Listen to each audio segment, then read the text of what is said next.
Hello बच्चों, आज का हमारा टॉपिक है साइंस का मोस्ट वीवी इम्पोर्टेंट क्वेश्चन ऑब्जेक्टिव।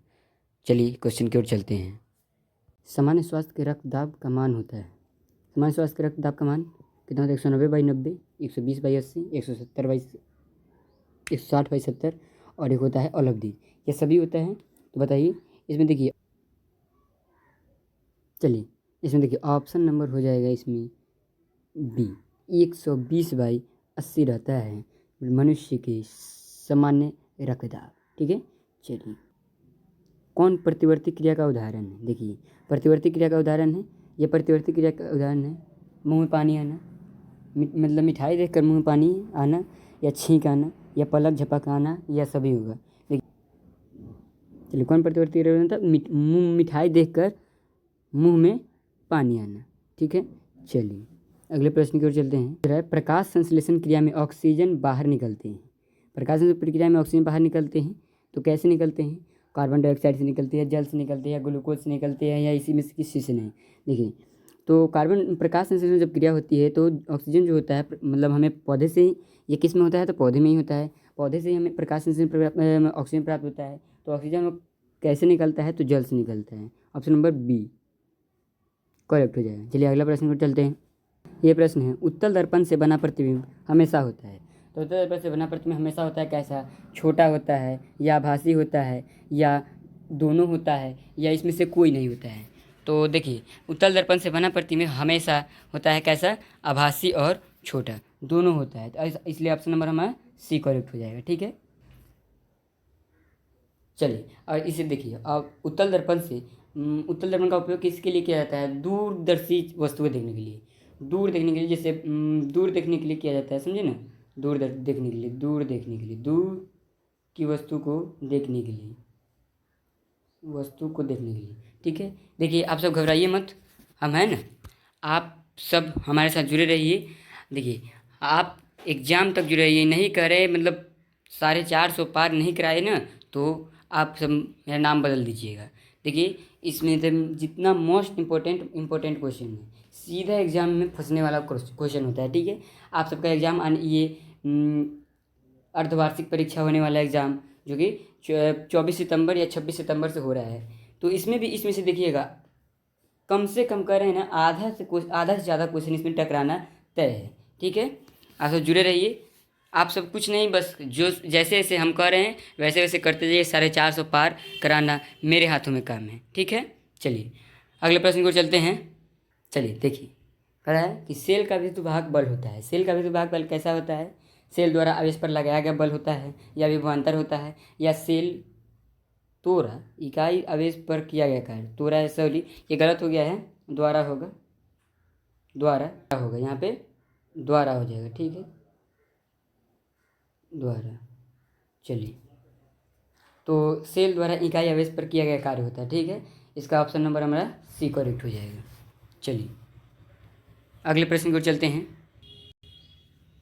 ये प्रश्न है कि दर्पण के कितने प्रकार होते हैं? तो दर्पण के 3 प्रकार होते हैं। अवतल दर्पण, अवतल, उत्तल दर्पण, और एक है समतल दर्पण। ठीक है। दर्पण के 3 प्रकार होते हैं मुख्यतः, समतल, अवतल और उत्तल। ठीक है। इसलिए हमारा ऑप्शन नंबर ए करेक्ट हो जाएगा। ठीक है। चलिए अगले प्रश्न को चलते हैं। प्रकाश की चाल विभिन्न माध्यमों में होता है, मतलब प्रकाश की जो चाल रही है विभिन्न माध्यम में चल रहा है, तो उसका मान समान होगा या भिन्न भिन्न होगा, या दोनों होगा, भिन्न भिन्न और समान दोनों होगा, या कोई नहीं होगा इसमें से? तो देखिए, प्रकाश अगर विभिन्न माध्यम में चल रही है तो उसका जो चाल होगा वो भिन्न भिन्न होगा। ठीक है। ऑप्शन नंबर बी हो जाएगा करेक्ट। चलिए अगले प्रश्न में चलते हैं। ये प्रश्न है, आमीटर का प्रतिरोध होता है। आमीटर का प्रतिरोध कैसा होता है? छोटा होता है, बड़ा होता है, या बहुत छोटा होता है, या कोई नहीं? देखिए, तो अमीटर का प्रतिरोध हमेशा होता है कैसा? तो हमेशा अमीटर का प्रतिरोध हमेशा कैसा होता है? बहुत छोटा होता है। ठीक है। चलिए अगला प्रश्न को चलते हैं।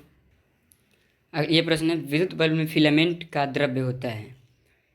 ये भी मोस्ट इम्पोर्टेंट क्वेश्चन है। देखिए, विद्युत बल्ब में फिलामेंट किसका द्रव्य होता है? तो टंगस्टन का फिलामेंट होता है। ठीक है। Option number A is correct answer. ये मोस्ट इम्पोर्टेंट क्वेश्चन है, ये सीधे एग्जाम में पूछे जाने वाला प्रश्न है। चलिए अगले प्रश्न को चलते हैं।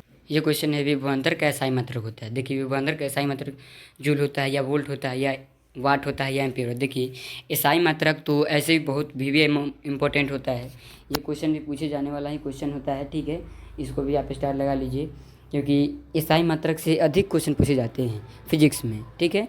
या 10th हो या 9th हो या 12th हो या किसी भी सब्जेक्ट में अगर फिजिक्स से एग्ज़ाम अगर हो रहा है तो उसमें एसआई मात्रक पूछे ही जाते हैं। ऑप्शन नंबर हमारा इसका विभवांतर का एसआई मात्रक वोल्ट होता है। ऑप्शन नंबर हमारा ए सही, बी सही होगा, ठीक है। B is the correct answer. चलिए अगले प्रश्न में चलते हैं। हमारा प्रश्न है प्रकाश के अपवर्तन के नियम। प्रकाश के अपवर्तन के नियम, प्रकाश के परिवर्तन के कितने नियम थे? प्रकाश के परिवर्तन के कितने नियम हैं, ये भी पूछा जा सकता है। और प्रकाश के अपवर्तन के कितने नियम हैं? तो प्रकाश के अपवर्तन के 4 है, 6 है, 11 है, 12 है, 2 है।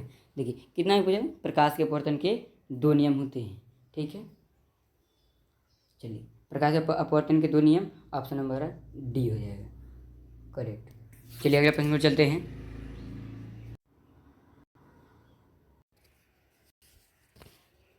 चलिए क्वेश्चन है फोकस दूरी 20 सेंटीमीटर अवतल दर्पण की वक्रता त्रिज्या होती है। फोकस दूरी 20 सेंटीमीटर अवतल दर्पण की वक्र त्रिज्या कितनी होती है?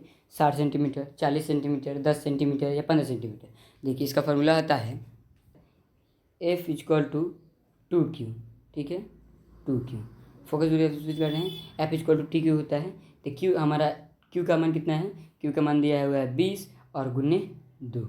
देखिए तो F का मान कितना आ रहा है? 40 आ रहा है। F का मान 40, ऑप्शन नंबर 40 किस में है? देखिए बी में है, ऑप्शन नंबर बी करेक्ट हो जाएगा।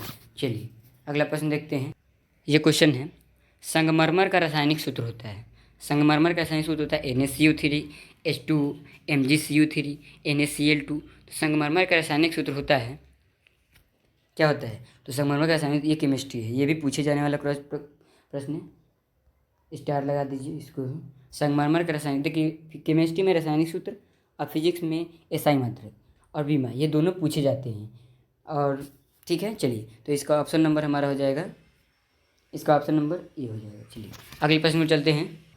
ये प्रश्न है अम्लीय वर्षा का पीएच मान होता है। अम्लीय वर्षा का पीएच मान कितना होता है?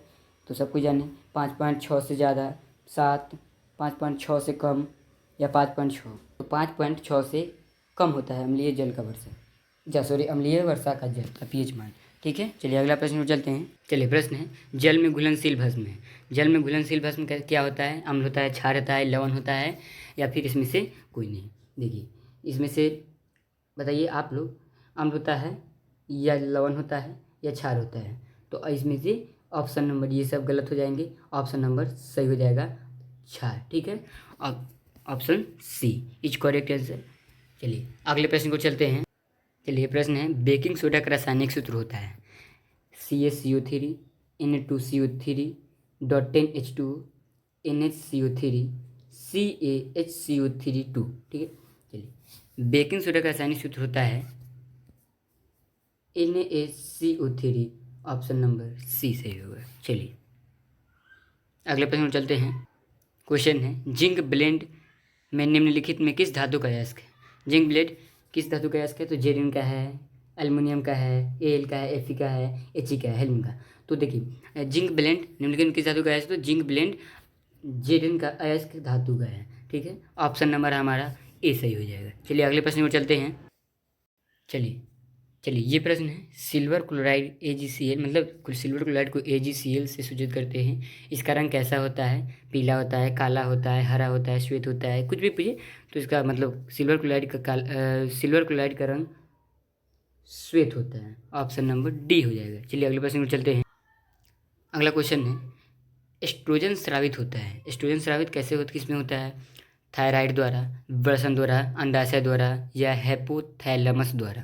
तो देखिए एस्ट्रोजन जो होता है वो स्रावित होता है अंडाशय के द्वारा, ठीक है।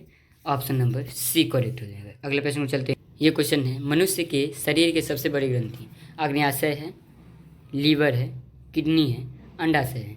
ये क्वेश्चन हम बोल रहे हैं 100% लड़ेगा क्लियरली। ये अर्धमासिक परीक्षा में भी लड़ सकता है और उसमें तो लड़ेगा ही लड़ेगा। करेक्ट करे फाइनल में 14 फरवरी या 17 फरवरी से देखिए आपका एग्ज़ाम में ये क्वेश्चन लरना तय है, 100% गारंटी, 100% गारंटी। ठीक है, चलिए इसका ऑप्शन क्या हो जाएगा, सही बताइए आप लोग। इसका ऑप्शन आप सबके लिए छोड़ रहे हैं, आप सब हमें बताइएगा इसको, सही, ठीक है। चलिए अगले प्रश्न को चलते हैं। देखिए ये प्रश्न है, भोजन का पाचन किस प्रक्रिया का उदाहरण है, किस प्रकार का अभिक्रिया है या उदाहरण है। देखिए अपचयन का होगा, अपघटन का होगा, संयोजन का होगा, अपचयन का होगा। ये भी इम्पोर्टेंट क्वेश्चन है। भोजन पचता है तो कौन सा अभिक्रिया होती है, अपचयन होता है या अपघटन होता है, ये संयोजन होता है, ये अपघटन होता है। Option number B is correct answer. ठीक है, आज के लिए इतना ही, मिलते हैं अगले सेशन में। थैंक यू, बहुत बहुत धन्यवाद। पढ़ते रहिए, अगले सेशन में मिलते हैं। नए हैं तो आप चैनल को सब्सक्राइब कीजिए और हमारे साथ जुड़े रहिए। आप सबका प्यार ही हमारे लिए बहुत है।